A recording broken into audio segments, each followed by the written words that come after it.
I see. It's right here on the input. All right, if you'll switch it for me. Yeah. Good evening, everybody. Welcome to the City of Bothel's City Council meeting study session for April 8th. Join me in the Pledge of Allegiance.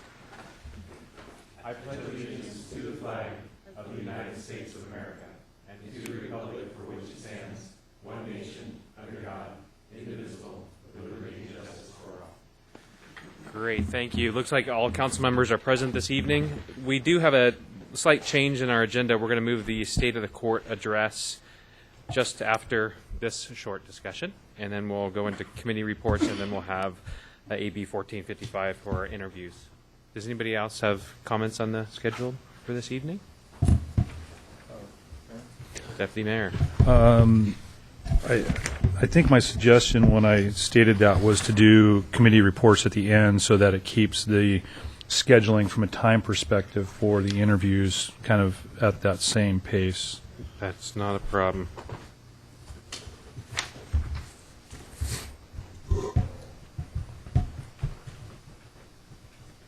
Does actually anybody have any council committee reports this evening? Okay, we don't have one, so we will move that to the end. Anybody else? Comments? All right, seeing none, then we'll hear from our city judge, Michelle Gleason. Welcome.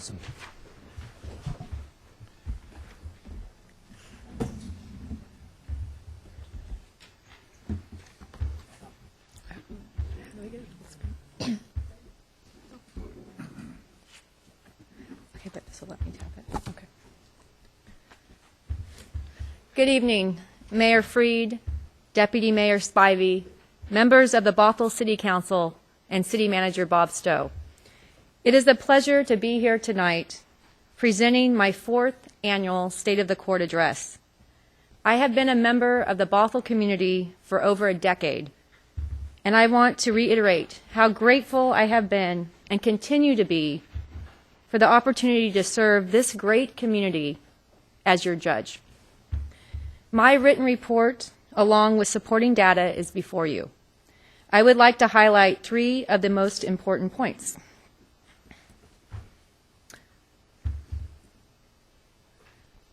First, I would like to discuss with you criminal filing trends. Please direct your attention to the screen. And as you can see from the graph, there has been a significant decrease in filings from last year. The decrease is primarily associated with a reduction in Bothell Police Department officers available for patrol due to injury, medical leave, promotion, and training assignments over the past year. Court filings traditionally mirror police department staffing levels. The court anticipates filings to increase once the police department is fully staffed, and speaking with Chief Cummings, that does appear to be by the end of the year. Although filings have decreased, Bothell has seen a marked increase in attempted felony charges in our municipal court system, commonly referred to as felonies. Over the past few years, King County and Snohomish County court prosecutors' offices have increased their charging standard for drug and theft cases. A direct consequence of this is that Bothell Municipal Court now hears felony-level crimes. These numbers show the seriousness of many cases the court is being tasked with handling, which present difficult legal issues and require significantly more time from the prosecutor, defense, and the court. These are matters that also result in greater sanctions and require more intensive probation for the offender. A vast majority of the time, these cases also involve a different type of offender than our typical misdemeanor offender. These offenders come with their own significant challenges, such as drug addiction, lengthier criminal histories, and more limited options for community resources and support. I would now like to talk to you about my second point, which is court efficiencies. Over the last year, we have worked to increase court efficiency in multiple ways. First, we streamlined jury processes and eliminated costly pre-postage paid envelopes. Second, we entered into a contract with the Administrative Office of the Courts, which will allow for full reimbursement of costs associated with computer and printer replacement. Third, the court continues to pursue alternatives in jail. As you can see from the graph, SCRAM bracelets are our most successful option. These bracelets allow for the monitoring of alcohol consumption as an alternative to straight incarceration.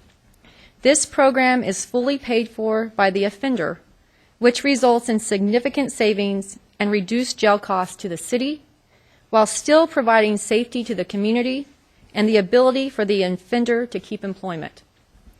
We are continuing to work to increase other alternatives, such as electrocomb monitoring and community service.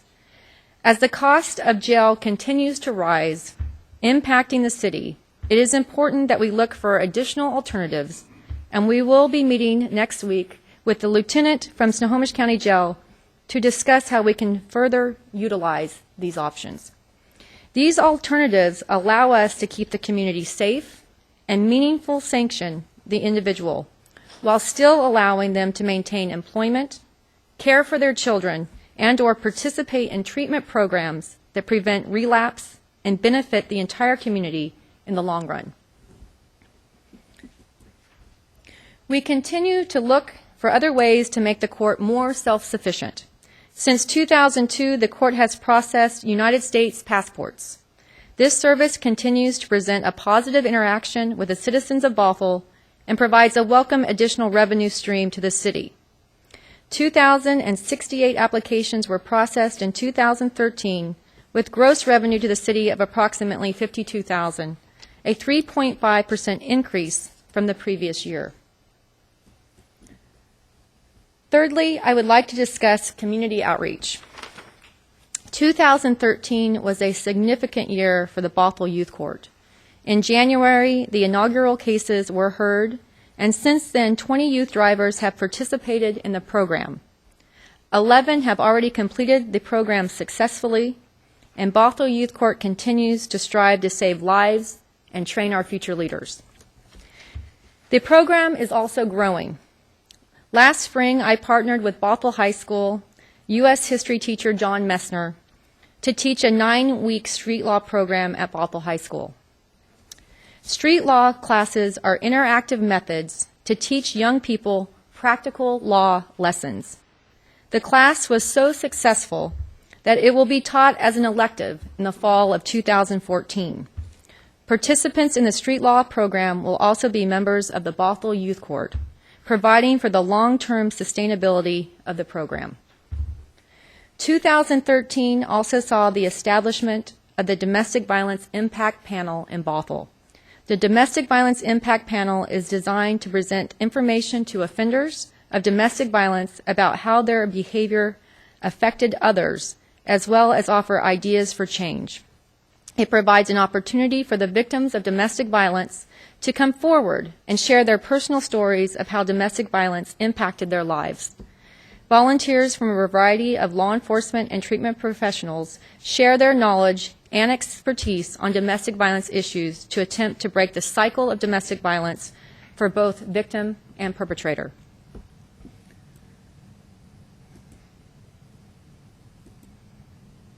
As we look to the future of 2014, to meet the rising issues facing the court, in 2014, the court continues to seek viable jail alternatives, implement video arraignment, and investigate the feasibility of hiring a probation officer. The success of Bothell Municipal Court would not have been possible, go back to my first slide,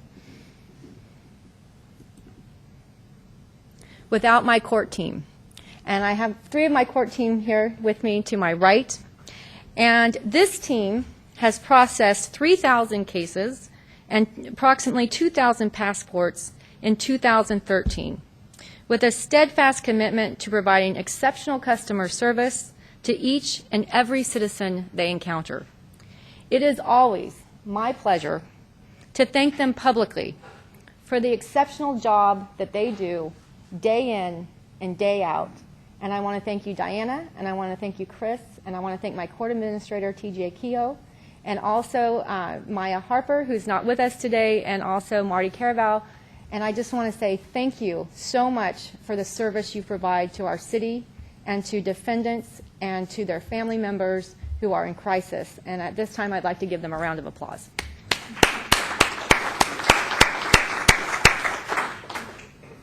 I also at this time would like to thank the City Council and the executive branch for your continued support as we strive to make positive differences in people's lives through accountability, outreach, and service.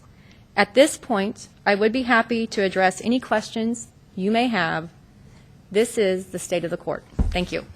Wonderful. Thank you so much, Your Honor. I appreciate your leadership, which your reputation goes outside of the city of Bothell as a positive one. Thank So you. thank you so much for the presentation this evening and the hard work that you and your staff do, for sure. Thank you.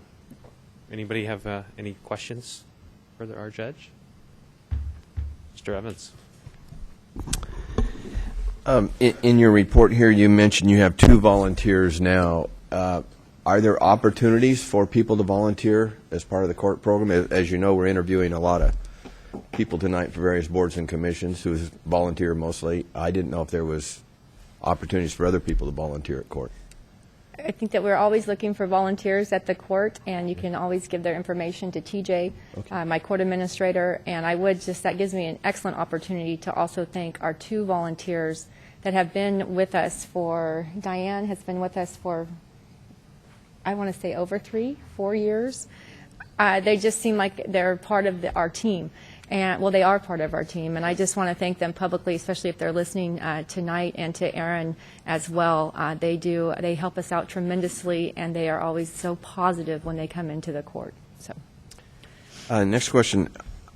With the felony charge filings increasing, I'm assuming that's costing us more for those charges to process those? well, I think that what you see is that they are more difficult. The legal issues are more difficult, more time-consuming. So they are more costly in that your defense, your public defenders, and your prosecutors are putting more time into those cases. And also, as the judge sitting on the bench, you'll see more difficult legal issues, which takes more time to prepare for before you come into the court. Yeah. And do we recover any of those costs for these additional, more involved cases? Unfortunately, we do not. Okay. Next question I have under jail alternatives is community service. And I think you and I have talked before on what community service can do. And I see that's our lowest area of involvement. Are there opportunities for more community service, or is that presented to those people who could fill that potential way of meeting their fine or whatever? I think that is an excellent question, and I actually was just speaking with Aaron Leonhardt before council meeting, as you and I have spoken about the possibility of having community service in Bothell for a work release program or a cleanup or something of that sort, and we will be meeting in the next month to discuss that to try to increase the community service hours. Usually community service is given for the defendant to be able to pay fines, and it is given for the most indigent defendant. Okay. Because most people that are working, et cetera, don't have the time to fulfill that obligation, and then they're coming back before the court to be sanctioned. And so that is usually just for the most indigent. And go ahead, Mr. I Keogh. want to add to that. The figures represented in the report are for community service in lieu of jail, not Okay. community service in lieu of fines. So the figure in that report is just for the jail.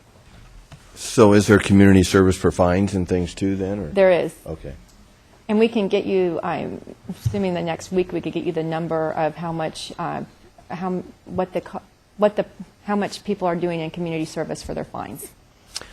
Thank you. I appreciate that. I used community service a lot in one of my previous jobs, and we would get 5,000 or 10,000 hours a year in community service, which is a pretty healthy amount of service. And you got to use it in the right way. And there's times required to manage that and supervise it and things, but the benefit usually is greater than the cost. And so I think that's a good thing if there's any way to do more of that.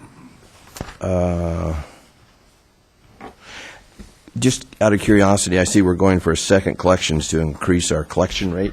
What is our outstanding, or do you have any idea what our outstanding As the amount of judge, money? I do not. But I'll bet as one of my- your But my employees court do. administrator will. TJ? I don't know off the top of my head, but I can find that information. And- 100,000 or more? Outstanding total, Yeah. probably close to $1 million. Wow. And we normally recover how much of that? Can we actually have you come to the microphone? Oh, Because sure, go the ahead, listening TJ. audience can't hear. Thank Right. you. The total outstanding is probably close to $1 million or over. And we normally recover about maybe 25% every year at most. Okay, thank you. Appreciate the welcome. job you and your staff do. You do a Thank great you. job. Thanks. Thank you. Any other questions at this time? Councilmember Lamb and then Sandberg. I had one. Judge, thanks for your presentation and for the work that you do. I know that in our city, I always hear good things about our courts, and oftentimes when people interact with the courts, it's not necessarily the happiest moment in their lives. That speaks very well to you and your staff that they have that impression. I wanted to ask you, and if you don't have an opinion, that's also an okay answer. Have you, when we send people, people are sentenced to jail, we have to contract with another jurisdiction to do that. Do you think there's any utility to the city of Bothell exploring having a jail, because we do have some cells here, and of having at least some of those done in-house, or do you think it's not worth the cost effectiveness? I guess I would Well, I think that is a very good question, especially with the jail costs that are going to significantly rise in 2015. that's why I was asking. For council that doesn't know this, Snohomish, we contract most of our jail beds with Snohomish County, and they are $65 a day to house. That contract with all of the cities is up in 2014, and they are I guess, getting the word out, and we are anticipating that they will almost triple, perhaps to about almost triple to about 150 to 180. Is that correct? Right. Chief Cummings, I know, has been at a lot of those meetings as well. As most of you have been reading in the newspaper, they are really working hard to rectify some of the issues in the Snohomish jail, and part of that is going to require hiring more staffs, and Sheriff Trinery's been doing a very good outreach. The latest information he's provided is a 3-tiered approach. So for basic beds, and this is just an estimate, he has not said this in, it's not in concrete yet, but anywhere from $95 to $120.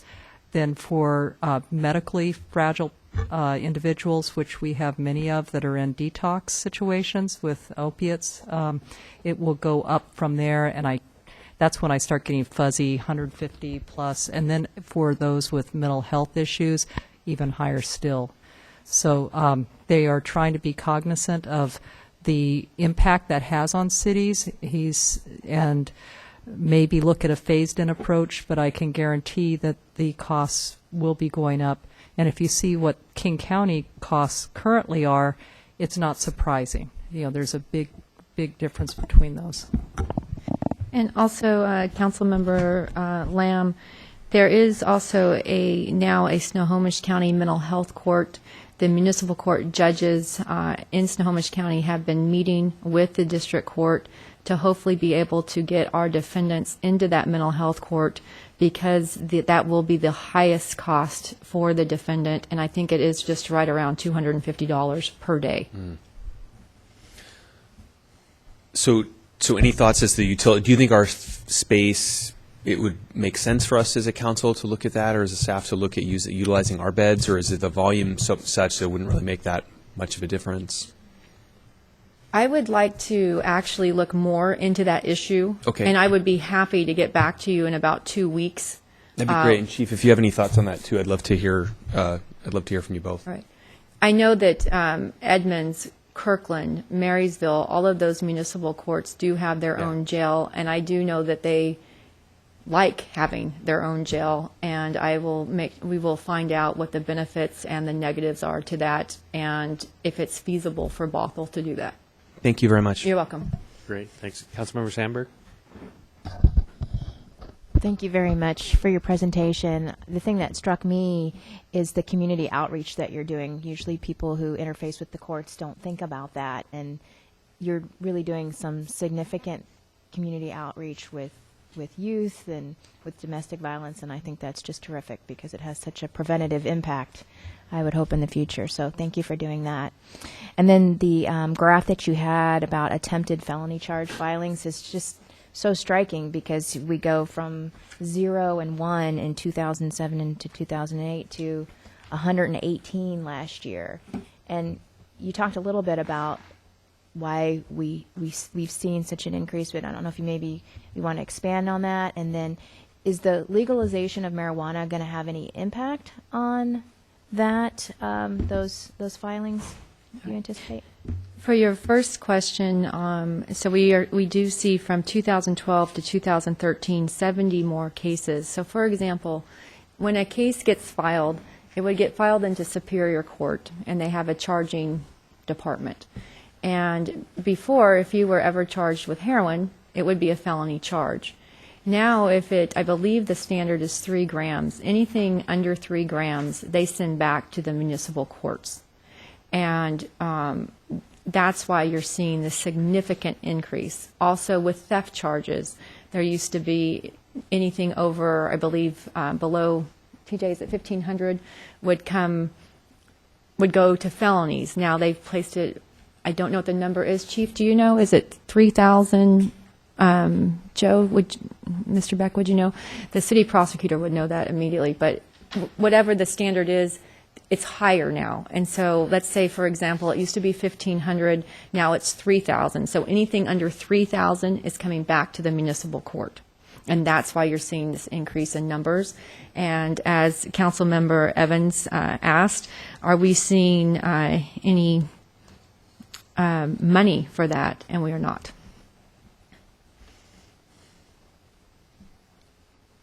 That's it. And also, Councilmember Sandberg, I do thank you for acknowledging the community outreach that we do in the community.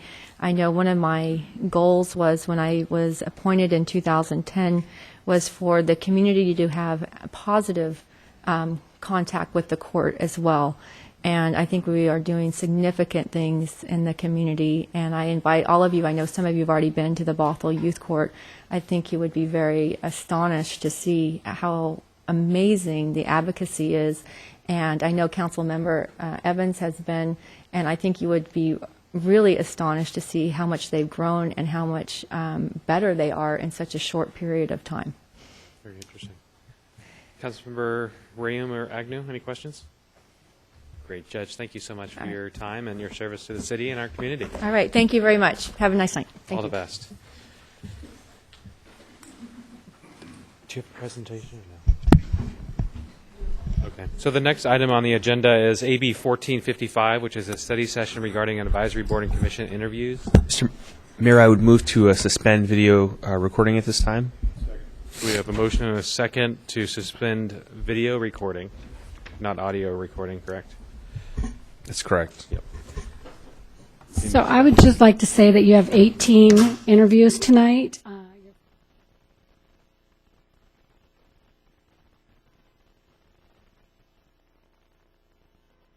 Take time and sometimes long consideration. I believe we really do help everyone recognize what wonderful resources our city, neighborhoods, and shared location in the North Shore area has in its historic buildings and places. It's an important foundation for who we are in this community and how we can move forward, keeping the references of those who have gone before us to make our community place to live for now and in the future. A community that doesn't care about its past will be careful to plan for its, or does care about its past, will be careful to plan for its residents' future. It has also been really fun to see the spread of our idea to keep and maintain the historic references to street names throughout the east side, from that initial idea several years ago where we tagged the streets in the downtown with their brown historic names. Now you see this used in Redmond, Kirkland, everywhere, even Kenmore. This started with a thought from our board to keep these names alive in our community, along with the more logical but sterile number system. ideas and sharing of these ideas is a really important way to pull our community and our neighboring communities together. And so she said thank you, and she was sorry she couldn't be here tonight, but they have visitors from Japan that they're taking to the opener, the Mariners opening game. Yeah, that's So I thought it was a pretty good excuse. That's a big deal. Excellent. Thanks, Tris. Appreciate it. So that concludes that agenda bill item. We do have 2 more agenda bills tonight, plus committee reports. Do we have an executive session by any chance this evening? I can combine it with possibility of a break for That's just what I'm about 5 thinking. minutes. Okay, so council will go in executive session for matters of Real estate acquisition. real estate acquisition, and we'll expect to be back at 8:20.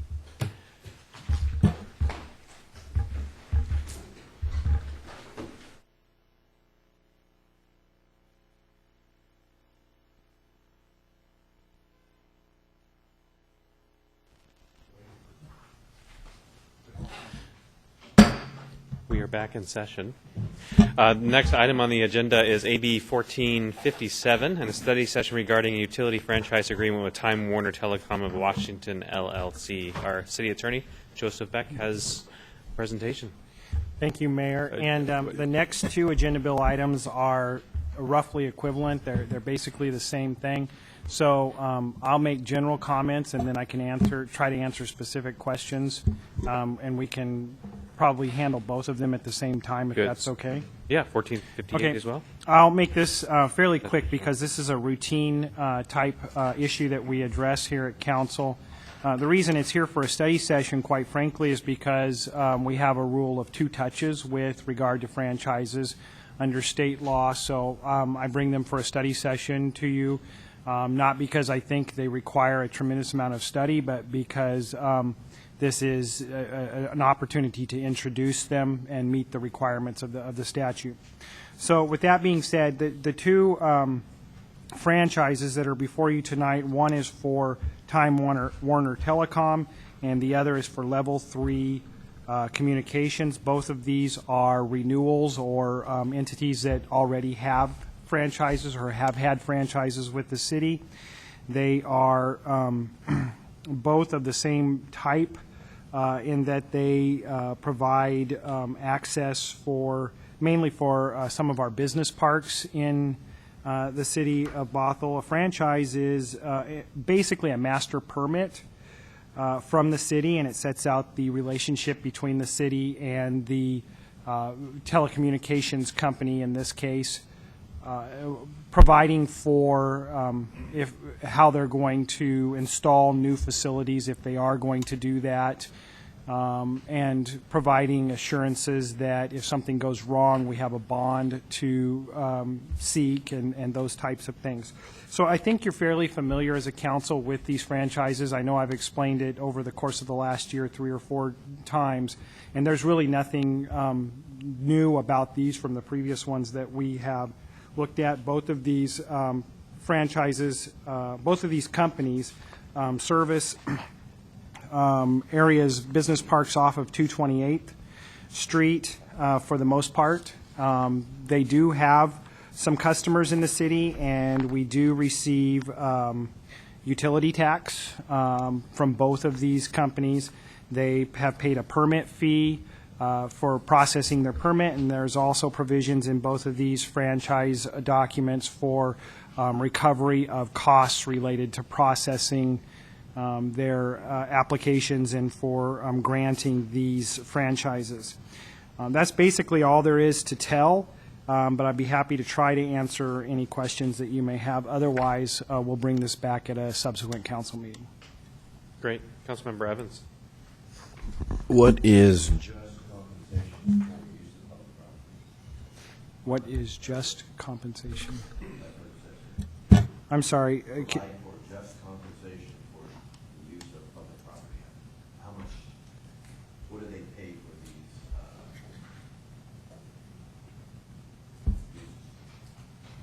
Well, they pay. They don't. They pay the application fee for the permit. They pay.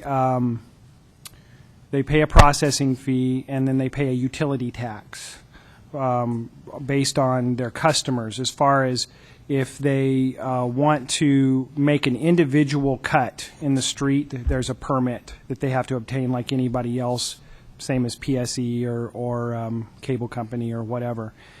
So they purchase a permit fee. But it's not like a set amount of money each year for this franchise, for use of the right-of-way? No, there's no longer are we allowed to charge a franchise fee. Yeah. By state statute, we have lost we just don't have the ability to Right. charge that. And so they're like the rest of sort of the public utilities. They have a certain right to use the public right of way. We get to control that and make sure that it's not damaged and make sure it's repaired. And we can tell them to move it if we need to widen our road or move our road or whatever at their own cost. We can require them to move it, but it's not a money-making proposition. So essentially, we recover our costs, and that's about it. That's about it, yeah. Yeah. And the only other thing, Mayor, that based on the other comments, I guess I'd like to see these on the consent agenda if that's agreement with the council. Yeah, Councilmember Sandberg. Is there any difference between the old agreement that they had originally and this new agreement? They're essentially equivalent. They are different. I mean, if you did a line-by-line comparison, they wouldn't match up real well, but all of the same salient provisions are in each. We've updated them. You know, it's been, 14 years on some of these since they were drafted. So the law has changed, and so some provisions that we had in the previous one simply aren't legal to have in there anymore. But these are comparable to all the other franchise agreements that we've been doing more recently. So it's similar to the extent we can keep them similar. Where the law has changed, we have had to update our franchise agreement, but this is comparable to all the other ones we've done recently. And then it looked like both of them had expired at some point in the past, and then we've just been operating under the terms of the existing one. So was there like troubles with negotiation with them, or just time factor of getting it onto the plate to get it worked out? You know, I'm not exactly sure why there's the lapse of time. I've seen this with a tremendous number of franchise agreements. We've had a glut of renewals this year, and most of them have been lapsed. And it seems to me that the telecommunications industry went through a real upheaval, and a lot of these companies changed hands multiple times. And I just think that the industry lost track of their franchises and lost track of where they were at, and some of them were not active. And so what you see is a lot of them being basically reactivated. These, in particular, I think have been operating these two, I believe, have been operating the whole time, and at some point, they realized, we need to renew our franchise agreement. Probably, it may be that they were looking to get a permit or something, and that is what brought it to their attention. Many of these we have caught because they've come in for a permit, and we said, well, we can't process your permit until you renew your franchise with us. So several of those I know we've caught that way. I'm not sure about these. I do know that something has spurred the industry to renew their franchises, and we've seen a huge glut of them this year. So there are initial costs for them to establish their franchise, and so we don't keep, as a city, we don't keep track of all the expiration dates. We just expect to catch them when, like you said, they come in for some kind of permit, and we say, oh, your franchise is expired, you need to re-up. We do, we try, and do a fairly good job with the main players like cable companies and ones that have large impact on the city. Some of these are lying dormant in the ground, and they're simply passing through the city, and there's so many of them that it's been staff-wise basically impossible to keep track of all the small ones like this, and so we do kind of rely on them, their activity triggering the need to require them to renew the franchise. Thanks. Great. Any further questions? Is everybody in general agreement come back on consent? Yeah. Okay. Thank you. Thank you. Any committee reports?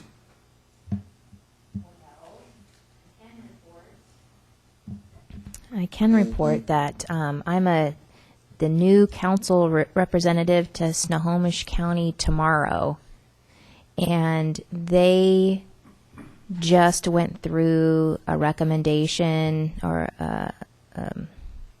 recommendation phase, I guess, to the Puget Sound Regional Council. So Snohomish County tomorrow, Infrastructure Coordinating Committee, they propose a list of projects to the PSRC, and Bothell appeared on one, and I thought you might find that interesting. It is an adaptive signal system on SR 527, and I think it extends into the northern portion of Bothell. But it's lists Snohomish County, Everett, Bothell, and WSDO, the DOT. It's a $1.2 million request for preliminary engineering and implementation. And so some project in Bothell is being promoted to the PSRC. And when I read that, I thought, well, we had talked at our retreat about doing some planning for the Canyon Park Center. And I thought, well, this is a good opportunity in the next funding cycle in 2 years to get on the radar for Snohomish County tomorrow, because that is a regional center in the PSRC vision plan to, be visible with that in the next coming 2 years. Absolutely. Great, thanks. Any other committee reports? Deputy Mayor Spivey. Not a committee. I just wanted to share a little bit of information. I think it just should go to how we should be proud of our community and all. A coworker of mine who is on FEMA Washington Task Force 1, FEMA search and rescue team that has been deployed. The Task Force 1 is rotating personnel up at the Oso landslide. And he sent me a text a bit ago that said, hey, really cool of Bothell to staff Darrington yesterday, Woodinville here today. I just think it shows how we as a regional community are stepping up and helping out in any way. Those folks up there, as volunteer organization, they're still first responders. They're dealing with a lot, and to send our crews, a crew up there, community by community, to step up and let them have an opportunity to grieve and take care of their family and do all of those things through the many processes after an event like this occurs, is really important for them to go through that. And I just, proud of our guys for going up and doing that. And I hope that there's opportunity, if needed, that we can help out in other ways also. But I just thought that the rest of you would like to hear that. Yeah, So didn't know that. So the Bothell Fire Department, a few folks went up there and served? it sounded like they went. Well, no, it sounded like they went up and staffed Staffed it. staffed a unit so they can handle the regular responses, so those folks could deal with their family and grieve and do all the things that need to happen. So Perfect. Anybody else have anything for the good of the order, since we're at the end? No? All in favor? Aye. Any opposed? No. We are adjourned.